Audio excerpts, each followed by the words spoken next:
That day I didn't know it yet, but that signature was going to turn into a lawsuit that would put my name in the newspapers. He has no right to anything. He's not even blood of the family. That's what she said, out loud, in front of everyone.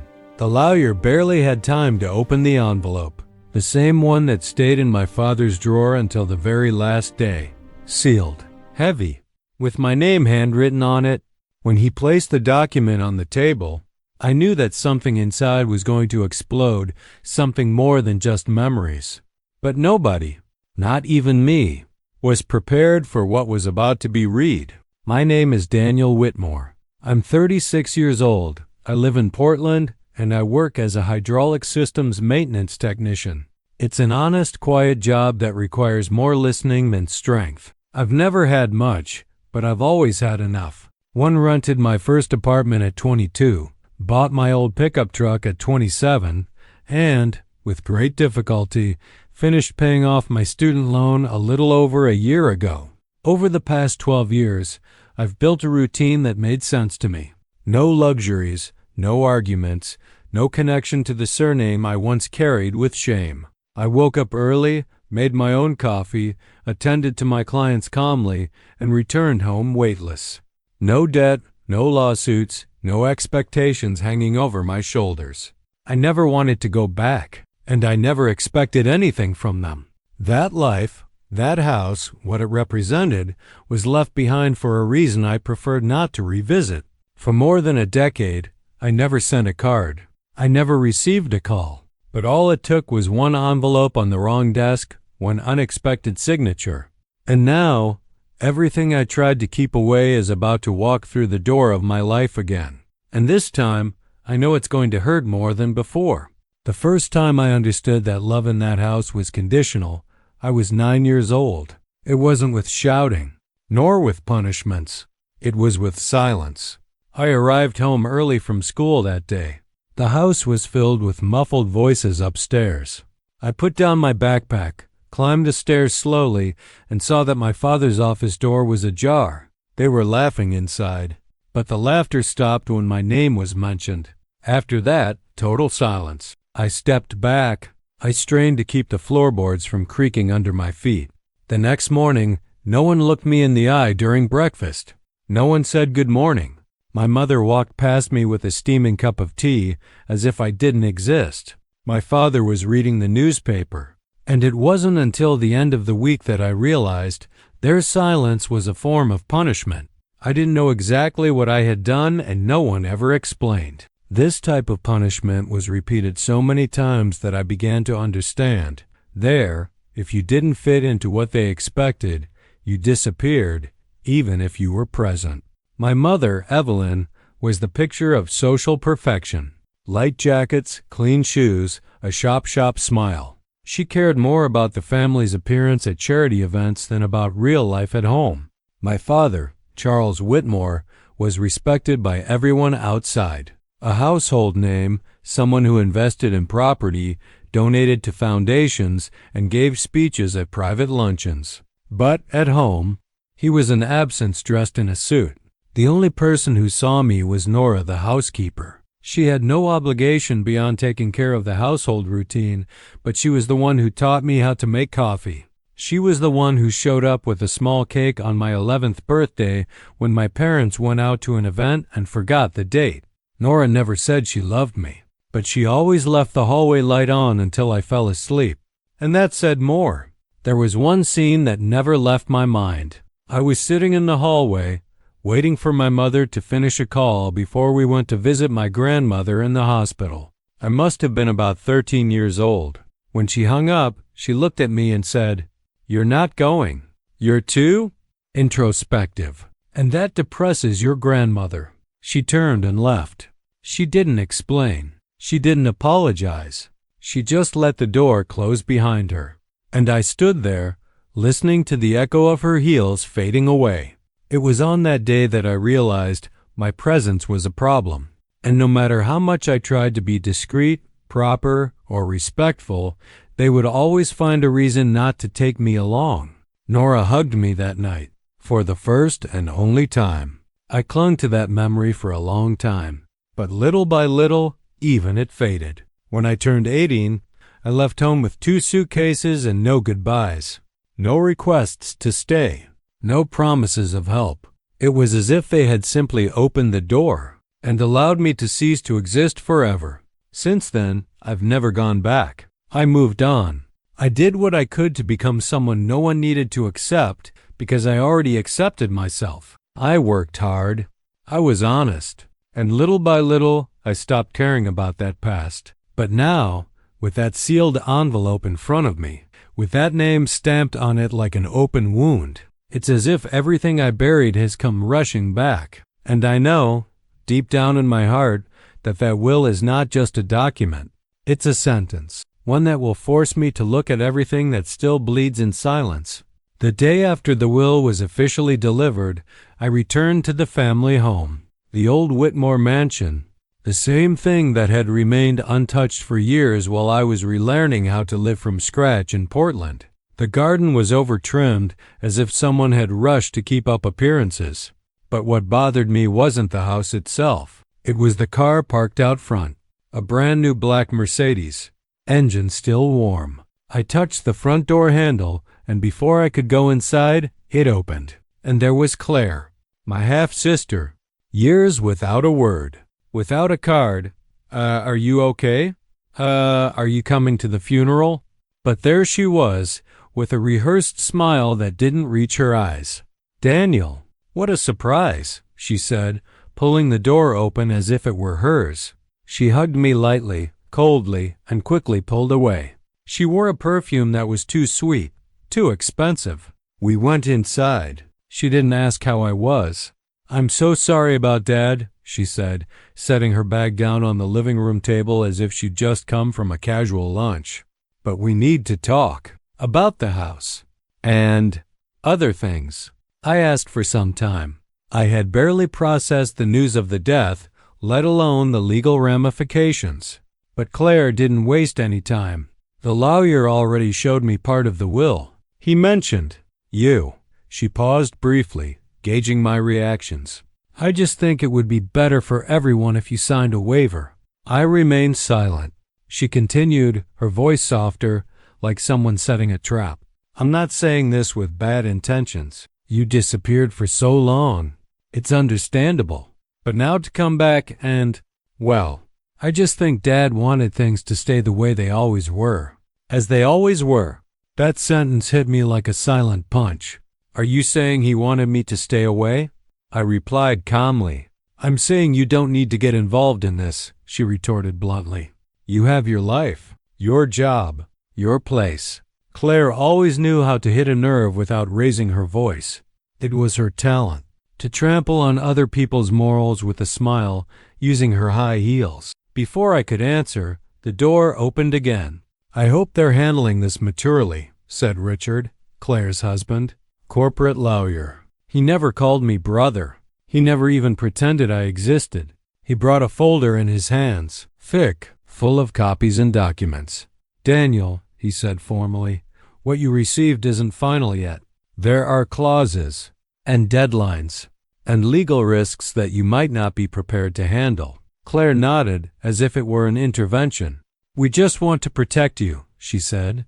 And the family name, that last part sounded more like a threat than a sign of concern. I stood up.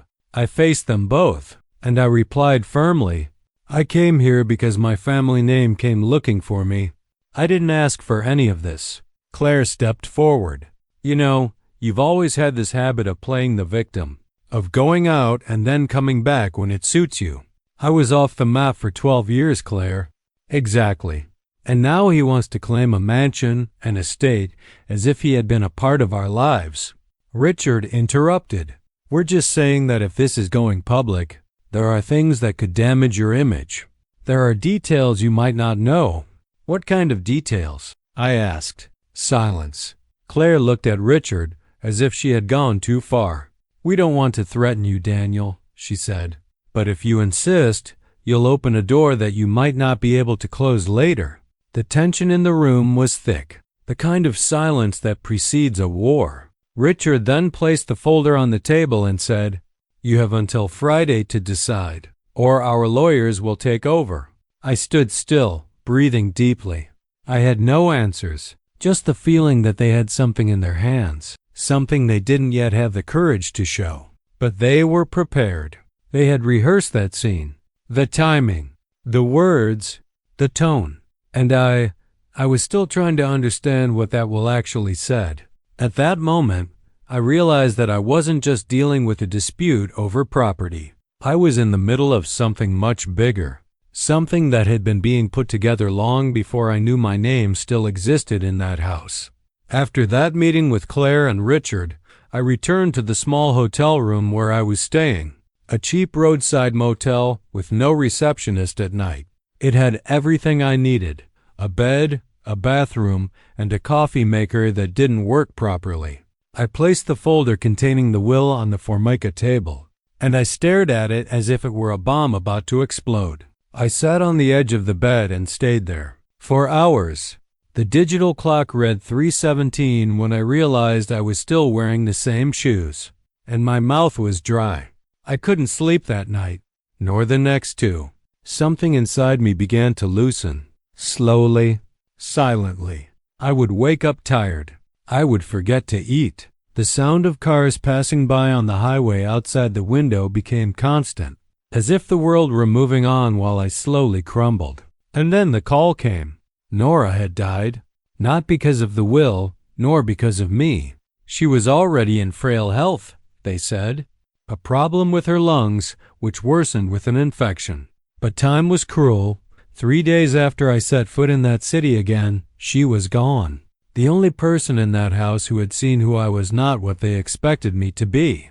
I didn't cry when they told me, not in front of anyone. But when I got back to the room and saw the folder still there, intact, closed, I sat down on the floor. It wasn't a collapse. It was a profound silence. The kind of pain that makes no sound. It just takes up space. I picked up the original envelope, the same one the liar had left at the first meeting. It was still sealed with that thick seal, as if it contained more than just clauses. Its texture was different. A thick, rough paper. My father's handwriting clear, firm, as always seemed to mock me. He died without looking for me, without an apology. And yet, he left something for me, something that no one else wanted me to see. Every time she looked at that envelope, she felt anger, fear, exhaustion, but also a certain sense of duty, as if, even after everything, he had left there the only explanation he never gave in life. The next morning, I went to the storage room where Nora's old things were kept. I went in alone. She had saved everything. Photos of me from school, childhood drawings, even Christmas cards I didn't even remember making. In a brown envelope, with my name scribbled shakily, there was a note from her. You were always more than they said. Never let them erase your truth. I kept that note in my wallet. I don't really know why. I returned to the hotel with my head spinning, and for the first time since it all began, I stood for hours in front of the bathroom mirror. I didn't look like I was 36. I looked older. Deep dark circles under her eyes. Tight skin. Eyes. Too dry to cry. I placed the folder on the counter. I opened it. Not everything. Just the first page. A name. The name of the foundation created by my father, one of the family's greatest assets, and for some reason directly linked to my share in the will. I closed it again, too quickly, as if I had touched something hot. I wasn't ready. That night, I slept with the envelope in my lap, and I dreamed of the sound of the door closing, the same one from my adolescence, the same one Claire locked when I approached, the same one my mother used as a boundary to avoid dealing with me. I woke up with the marks from the envelope stamp on my fingers. There, I understood that Nora was the last link between who I was and who I managed to become. And now she was gone too. All that remained was the paper, the document, and a weight that could no longer be contained within the memory alone. There was no point in running away, nor in ignoring it, nor in waiting for it to resolve itself with time. That morning, before the sun even rose, I picked up the folder with firm hands and placed it inside my backpack. And I left. I was still broken, But something inside me knew. From that moment on, I could no longer expect anyone to do the right thing for me. The next step was inevitable. The office building was located in the old city center, a dark brick building with no visible signs, as if deliberately trying not to attract attention. I climbed the steps slowly. Twice I thought about turning back, but there was no turning back. I was greeted by an assistant who spoke too softly, as if her voice could trigger something no one wanted to hear. She led me down a narrow corridor to a rectangular room with dark carpet and the smell of old paper. In the center, a long, heavy wooden table. On it, 2 folders.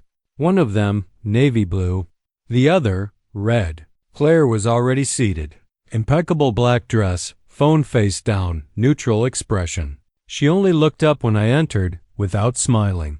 Beside her, Richard, in a light gray suit, firm posture, calculated expression. The kind of man who seems to feed off the tension of others. "Daniel," said the lawyer, standing up. "It's good to have you here. I'm Gregory Harlan, responsible for managing your father's final affairs." I shook his hand. Cold, professional, the hand of someone who has read too many wills to be shaken. I sat down on the other side of the table. Richard adjusted his tie. Claire crossed her legs as if she were about to listen to a tedious speech. "How would you prefer to proceed?" Gregory asked, looking at me. "Straight to the point," Richard said before I could open my mouth. "No need for embellishments." Gregory nodded. He opened the blue folder.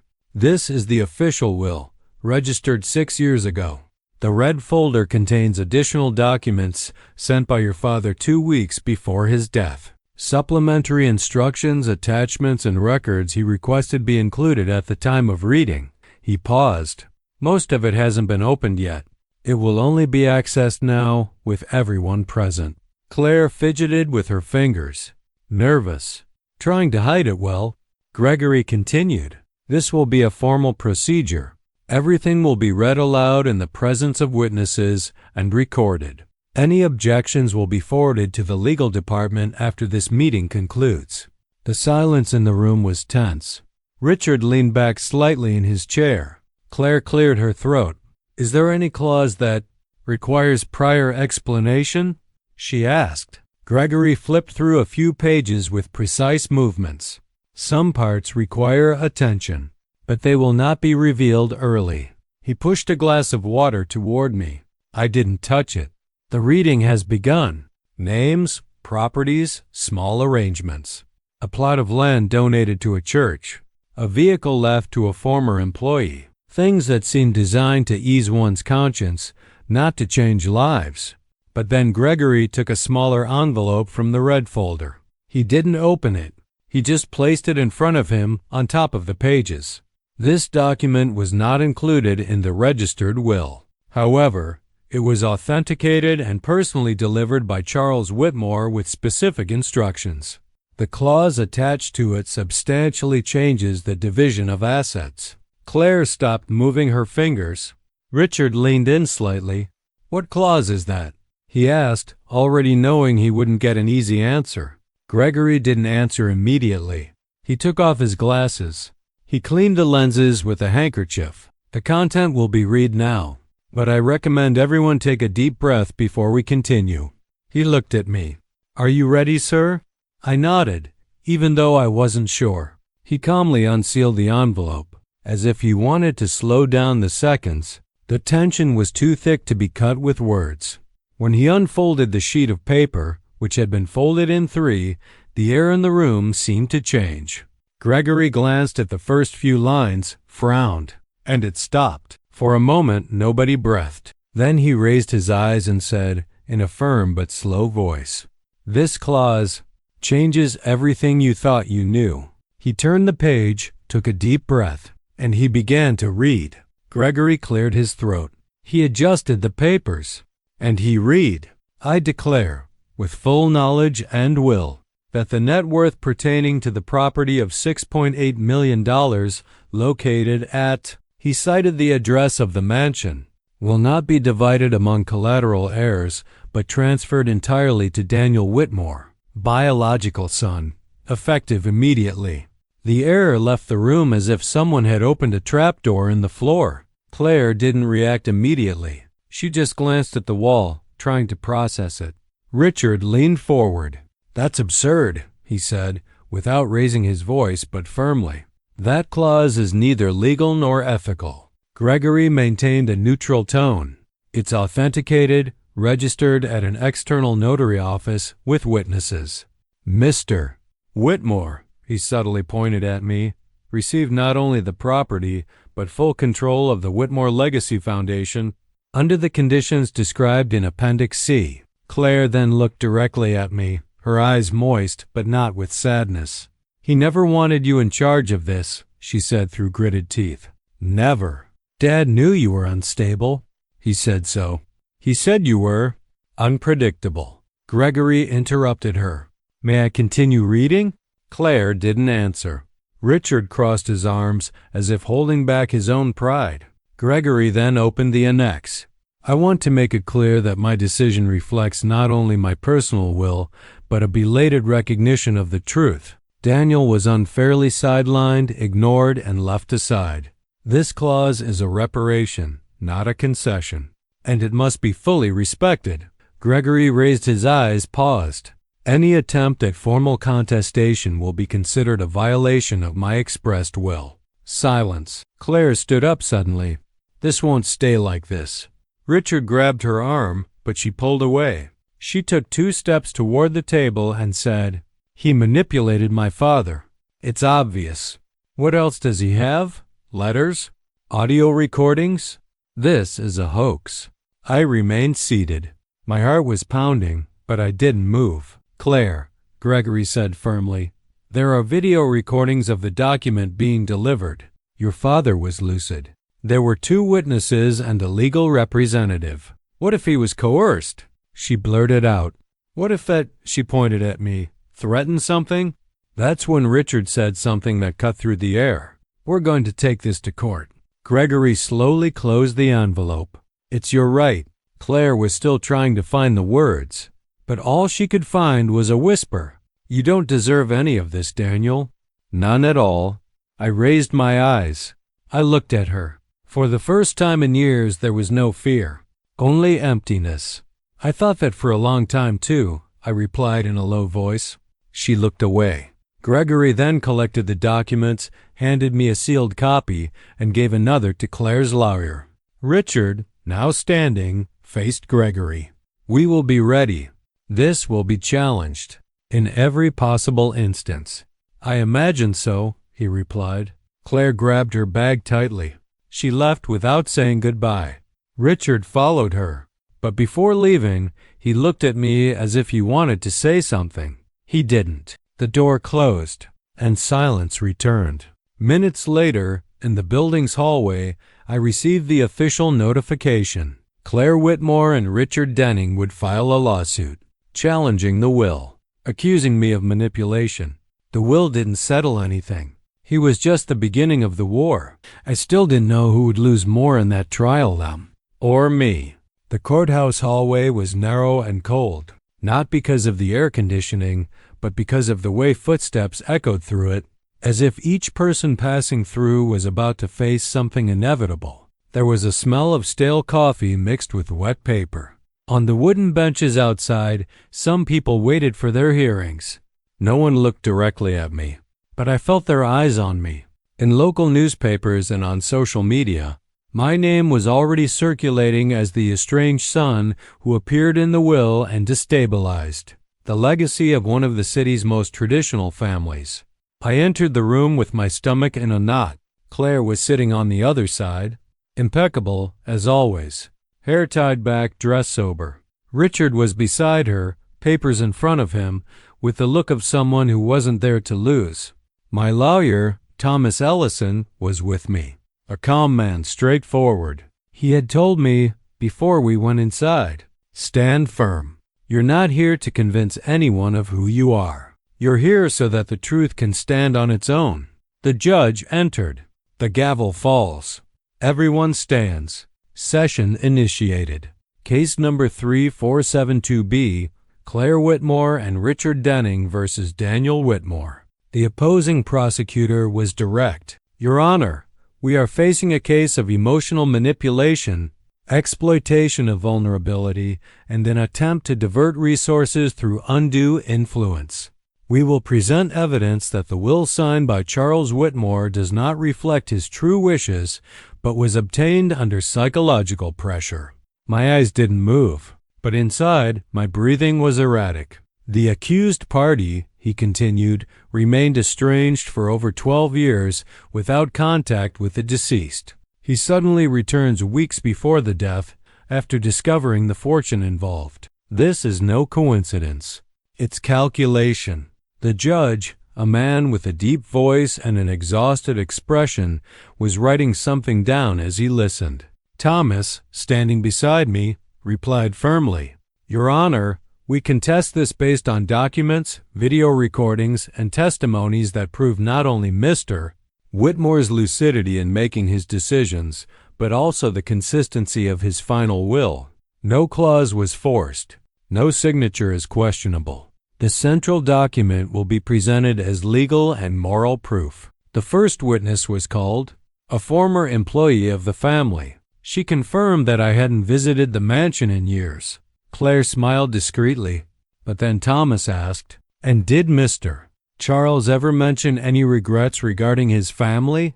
There was a pause. The witness hesitated, then replied, Sometimes, yes. He would say that he had made the wrong choices with his eldest son, that maybe it was too late to fix them.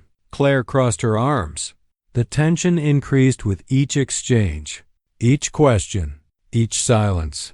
But it was when they presented the original envelope, the one my father left with the handwriting intact and the stamp untouched, that the energy in the room changed. Thomas placed it on the front table. Everyone looked. It was the same envelope, the same one that kept me company during sleepless nights. This document was delivered directly to Mr.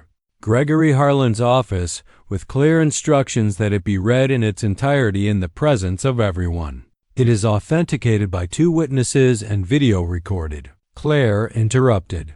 My father was vulnerable. He was afraid of death. He was isolated. We can't take that as absolute truth. The judge looked up. Mrs. Whitmore, you will have the opportunity to present your side of the story. For now, please wait your turn to speak. She leaned back, tense, but she insisted. With all due respect, Your Honor, this man disappeared for over a decade, and then he comes back at the end saying he deserves everything. She looked at me as if she wanted to elicit a reaction. He was never part of our family. It was at that moment that the judge spoke firmly, without raising his voice. This court is not here to measure affection. It is here to measure intent and evidence. Paperwork was piled up. Recordings were listed. The accusations continued. Forced signature. Influence through emotional fragility. Attempting to control the foundation without qualification. At one point, a reporter from the local newspaper was removed from the room for trying to record with his cell phone. A silent shame washed over me when I saw a former teacher from the city sitting in the back, disguised. I knew he recognized me, but he looked away. My reputation was being woven together like a web. Any mistake, any hesitation, could discredit me in the eyes of everyone. But I remained silent, worthy, even when everything inside was trembling. And then came the final test. Gregory was called as a witness. He confirmed the delivery date, my father's lucidity, and the recording of the reading. And he said a phrase that echoed in the room. Charles Whitmore didn't seem like a coerced man. He seemed like a man tired of pretending. Silence. The judge took notes. He looked at all of us. The session will be adjourned for deliberation. The decision will be announced shortly. The hammers strike. Everyone stood up, but no one left in peace. The truth had been told. But in court, that's not always enough. Now everything depended on the sentence. And the silence that followed was the heaviest of all.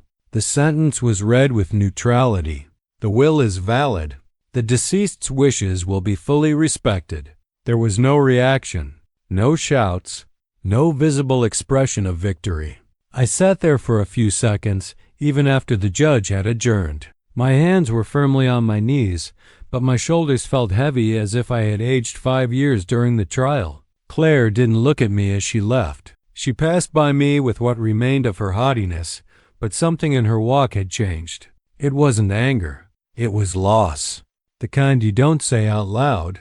Richard followed her, more slowly.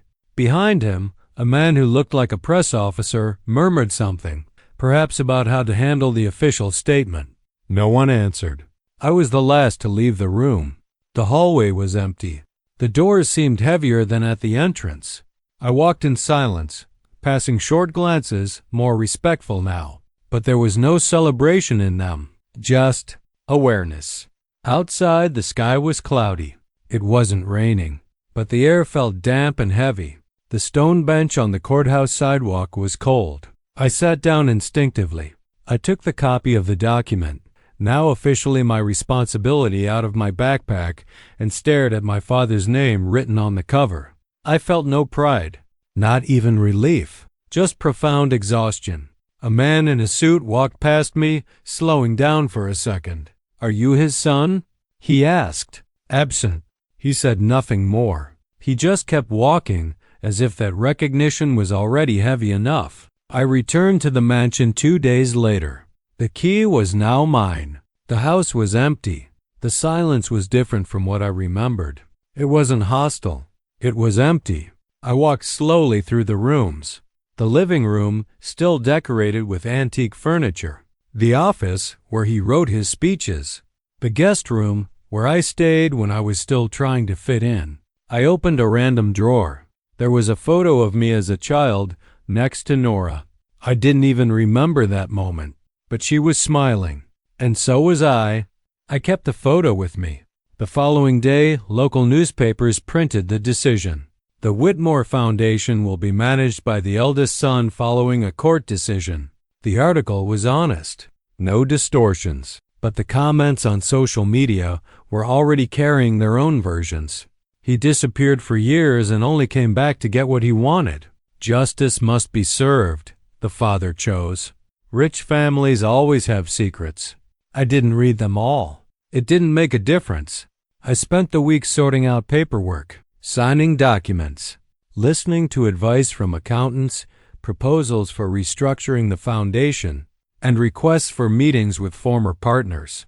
I accepted some. I refused others. I began to understand that managing a legacy is less about preserving a name and more about not repeating mistakes. Claire and Richard disappeared from the news.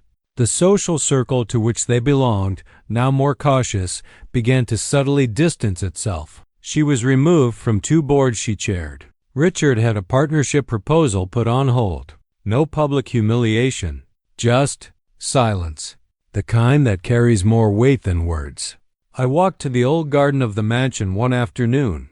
I sat near the greenhouse where Nora used to plant. The land was dry. The place was abandoned.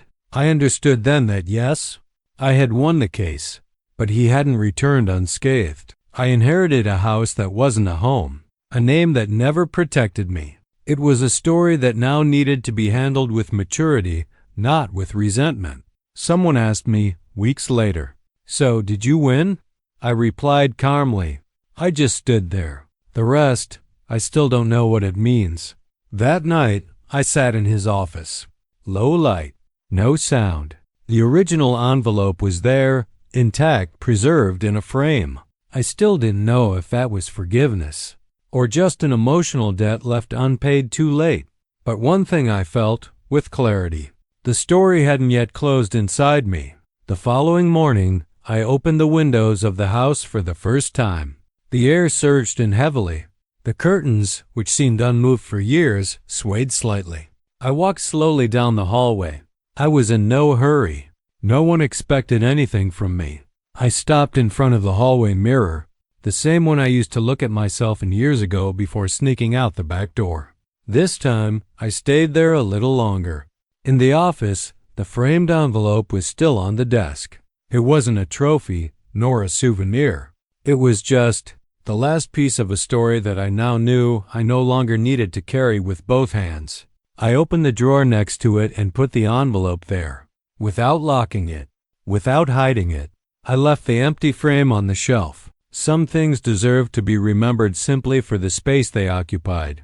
On the balcony, I sat in the chair my father used in the late afternoons. Not out of longing, but out of curiosity. I wanted to know what he could see from up there. It was just an ordinary lawn.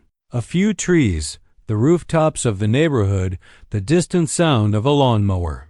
Perhaps over time, he also felt that what he had built on the outside did not support what was lacking on the inside. But that's just speculation. I'll never know. Claire never contacted me again, and I didn't look for her. I learned from others that she moved to another city. She sold her old house, dissolved some partnerships, and went back to using her maiden name. Perhaps it was a way to start over, or to forget. It's not up to me to judge. Richard reappeared once in a curt email demanding that the foundation complete its outstanding formalities. I replied politely. There was no response. The foundation was restructured. It kept the name, but now it prioritizes small, local initiatives aimed at invisible families, those who don't appear in society columns or at staged donation dinners. I didn't put my face on the website. I didn't give any interviews. I made a point of not repeating the empty gestures I had seen so many times. It took me a while to sleep well again. Sometimes, I still wake up with that feeling of being watched by eyes that have never seen me before. But there is a quiet relief that has begun to appear little by little. It didn't come as a victory. It came as weightlessness. A few days ago, I went back to the storage room where Nora's things were. I found a small, broken ceramic vase. Inside it was a note from her that I hadn't seen before. Not everything needs fixing. Some things just need to be cared for until they become part of the ground. I planted a lavender seedling in that pot. It's there now on the kitchen windowsill, growing slowly. The house still seems too big for me. But now when I walk along it, I no longer hear an echo. I hear silence. And that, after all, is enough. Some stories don't end with answers. They end when we stop running away from the questions. If this story made you think of someone, it might not be by chance.